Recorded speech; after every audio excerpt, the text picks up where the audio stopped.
Once again, this is Stone Pickers. Now I'll show you again my new pickup stone. And this is, I think, and this is the Carbonado Black Diamond Meteorite. You can see the crystal, that is a fusion like melting crystal. You can see the white hair, that is the fusion. You can see the dark brown, the white looks like dark brown, that is the fusion cross, and the blue, the black is you can see the black in the inner part, that is looks like a charcoal.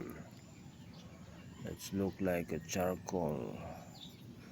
So the inner part of this stone is almost uh, charcoal, and the outer is this. You can see the white crystal like melting crystal, and the crystal white is almost dark brown. This side you can see the dark brown, that is a fusion cross.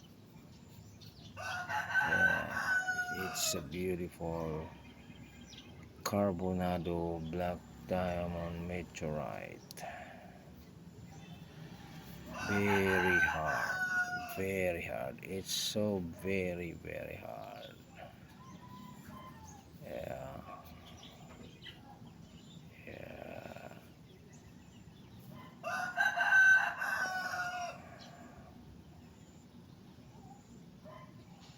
Thank you.